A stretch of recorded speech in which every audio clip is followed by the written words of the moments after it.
Salut tout le monde, ici Pierre-Yves Grondin. Et Mathis Boudreau. Et bienvenue au podcast Imagine Cinéma. Le podcast où on analyse des films comme personne d'autre, parce que littéralement personne d'autre a voulu le faire.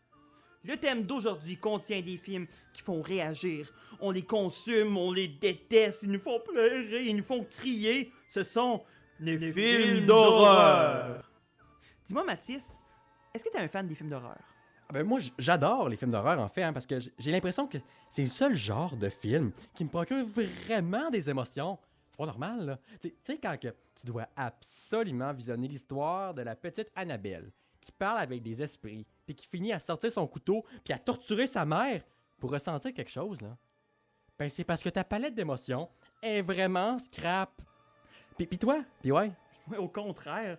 Je suis quand même un peu mauviette quand j'écoute ça. Je sens que la dernière once de courage et d'humanité sort de mon corps. Puis va jouer avec le breaker dans le sous-sol juste pour s'assurer que je me sente assez en danger pour mettre une boîte de sel puis un crucifix sur ma table de nuit. En même temps, je pense que ce qui nous rend autant inconfortables, c'est tout ce qui est autour. Parce que quand on parle de films d'horreur, on parle notamment de sang. C'est comme dans Massacre à la tronçonneuse, quand l'homme décide de séparer les têtes des gens avec le reste de leur corps. Les cris. Dans l'exorcisme, quand la mère finit plus de crier parce que, oh mon Dieu, sa fille est en train de flotter dans le salon. La musique insoutenable. Genre dans les dents de la mère, quand la fille se fait dévorer par un genre de mégalodon aquatique. Mais en même temps, toutes ces stratégies-là, ça sert à chercher le dégoût chez son public. D'ailleurs, avec tous ces exemples-là de mon collègue Mathis, ça nous apporte à notre premier segment. C'est l'heure de la critique cinématographique. Dans le segment critique cinématographique, on écoute avec vous une scène mythique d'un film, dans ce cas-ci horreur. Et on essaie de comprendre justement qu'est-ce qui a rendu cette scène-là si spéciale. Donc la scène que nous avons choisie est tirée du film Conjuration 2, sorti en 2016, et il s'agit de la scène de la peinture de Valak. Bon, ben ferme tes yeux parce que ça part.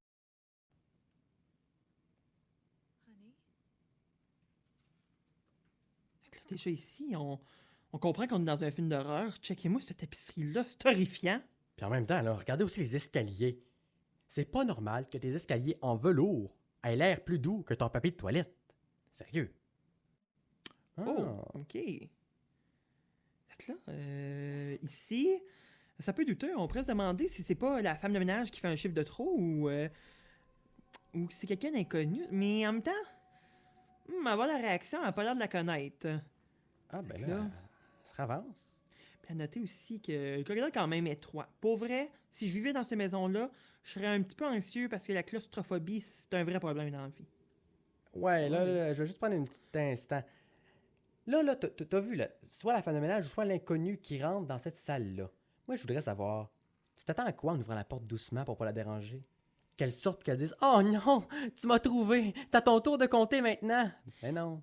Puis même elle a même pas l'air de savoir qu'elle s'en va dans sa propre maison. Oh boy, je comprends pourquoi elle était perdue. Ça, tout le monde, ça c'est la salle un peu fourre-tout. Ça veut dire que tout le monde a cette salle-là dans sa maison que tu vas tout mettre. Tu vas mettre le premier tableau de ta grand-mère qu'elle t'a légué à sa mort, comme ton premier appareil photo que t'as pris la photo de ton nouvel amour. Tout se retrouve dans cette pièce-là. On sait pas qu'est-ce qui se passe, mais tous les chemins se mènent à cette pièce-là. Ben, Colin. OK. Là, la petite madame, si elle jouait vraiment à la cachette, ben, elle a perdu. Parce que quand t'as une face aussi blanche que ça, puis que tu te mets sur un fond noir, la prof d'art dirait « C'est les contrastes, ma chère. » On enchaîne. Boy! Je sais, Louise, que t'aimais bien les cours de catéchèse avec Sœur Thérèse, mais tu sais, quand ils vendent des petites cassettes à la fin de l'Eucharistie dans le fond de l'église, c'est pas une raison pour les acheter. Puis je sais que, justement, Sœur Thérèse, tu l'aimais bien, mais si tu lui donnes une peinture d'elle que t'as faite toi-même puis qu'elle te dit non, t'étais pas obligé de la garder, là. Ça s'appelle « Aux poubelles », ça, ma petite Louise. Qu'on poursuit le clip. Fait que là, on va me fermer ça, là. Bon, là, là, j'ai plus grand... Ouais, OK. OK, ça avance. Une petite musique angoissante. Ouais, Ça se rapproche un peu. c'est comme tannant. Ah, OK, ça fait la face de madame. Oh, OK, elle fait peur quand même. Oh, ouais, j'aime ça. Bon, c'est assez. Je pense que c'est assez. Puis, finalement, c'était-tu si peurant que ça? Je sais pas, j'avais les yeux fermés. Oh, sérieux. Je vais te résumer la scène d'abord, OK? Donc là, au début, on a la protagoniste, là, elle se retrouve dans un genre de coin de sa maison. Tu sais, que même elle se rappelait plus qu'elle avait, là. Un genre de lieu propice pour un meurtre, mettons. Ouais. Puis là, ben, bien sûr, hein, elle s'avance dans son couloir étroit et sombre jusqu'à ce qu'elle arrive dans un genre d'entrepôt de rangement pour tous les objets que tu aimerais voir disparaître puis oublier, mettons. Il y avait des petits moments où ce qu'on pouvait voir, on croyait voir en fait Valak. Mais en fait, c'était juste une peinture de sa face, toi, chose. T'aurais dû regarder ça, c'était malade, genre.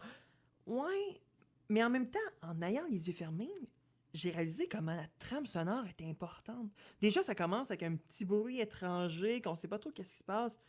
Après ça, il y a la porte qui a pas été graissée depuis 2001. On fait un petit saut là-dessus. Puis après, à un moment donné, il y a une musique religieuse qui vient briser un silence. C'est quand même un peu inconfortable à ce moment-là. Puis là, la fin, qui avait comme un bruit de base, mais avec ça, des bruits étranges. Et il respire de plus en plus fort. Je te le dis, là, tous ces sons-là me rendaient pas bien. 30 secondes de plus, puis je suis sûr que les lumières chez nous allaient commencer à flasher. Puis là, j'ai pensé, imagine, on met ça sur mute. On change. On fait juste changer tout ce qu'ils disent. Je suis sûr que ça donne pas le même effet. Ben voyons, toi, on n'est pas assez cave pour doubler une scène d'horreur quand même, là. Tu penses? On va passer en pause publicitaire et par la suite, ce sera la section doublage où que nous doublerons la scène It's Johnny du film mythique de 1980, The Shining, de Stanley Kubrick.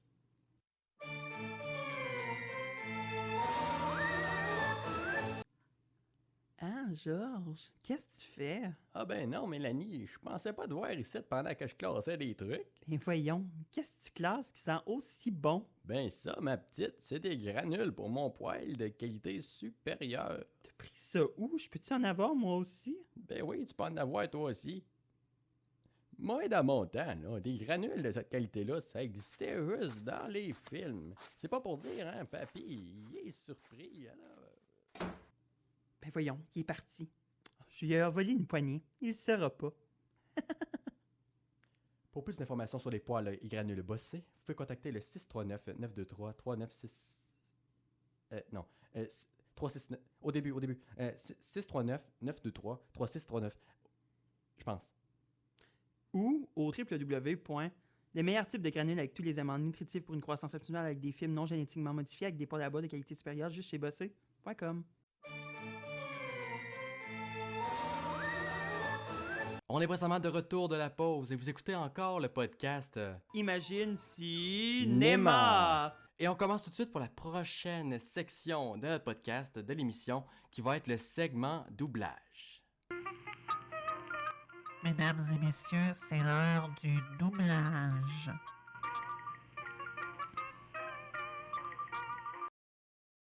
Amélia? Il est où le couteau à papa? Un couteau. Tu sais que tu dois pas prendre le couteau à papa? La porte est-tu barrée? Je vais l'ouvrir à 3. 3 4 J'ai pas le couteau. Chat. La porte. Arrête, la porte. 27 Arrête. Je t'en sers Gallagher. bien. C'est pas fini. Oh, c'est terrible. Saucisse. Arrête. Promène. 3 Papa. Il est pas fini. Viens manger. La porte elle est même pas barrée. Finalement, c'est vrai que ça fait plus trop de sens quand on change les paroles, montrant l'importance du son dans un film d'horreur. Tu sais quoi, Mathis? Je pense qu'on est prêt à faire notre propre film d'horreur. Hein? Quoi? Allez les enfants, c'est l'heure de l'histoire. On se trouve dans le dernier segment, Raconte-moi une histoire, où on essaie de mettre en pratique tout ce qu'on a appris dans l'épisode afin de nous-mêmes créer notre propre histoire d'horreur. Tout d'abord, on a appris que le lieu est super important. Faut que ce soit un lieu familier, mais en même temps un peu mystérieux. Ah oui, je sais. Genre un vestiaire de piscine. Ça aurait été parfait, mais faudrait prendre une référence que tout le monde va comprendre. Genre... Poudlard. Ouais, mais... Moi, c'est plus la forêt interdite qui me faisait peur. Fait que, on va prendre la forêt. Maintenant, pour la trame, il faut une trame épeurante, angoissante. Ok. Genre celle-là. Pas exactement. Il faudrait un peu moins amusant, puis un peu plus épeurant. Ben là, ok. Celle-là. C'était peurant. Je comprends d'où ça vient, mais je te rappelle quand même un film d'horreur. Hein? Ben là, c'est parce que j'ai comme plus... Ben, je n'ai une qui est pas super, je peux te la faire écouter, c'est genre ça.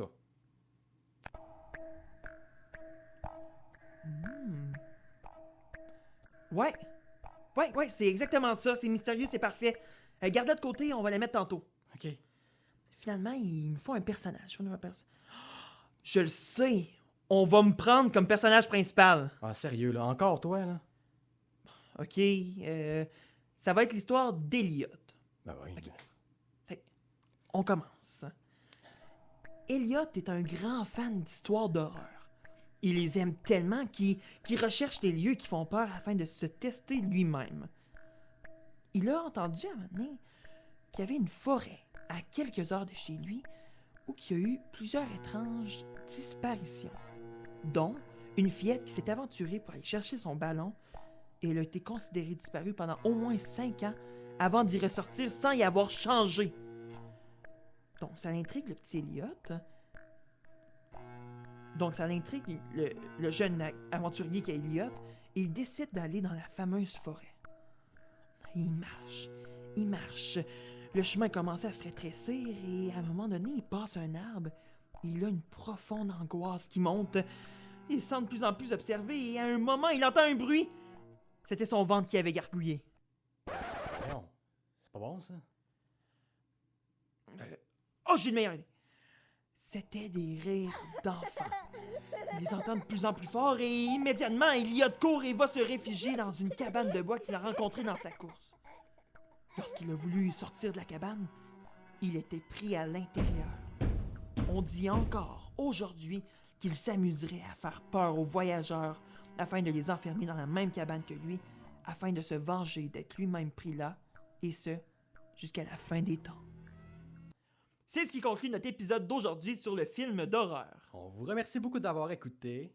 Et entre vous et moi, jamais vous voyez une femme étrange dans le fond du corridor, s'il vous plaît, changez de femme de ménage puis tapisserie en passant.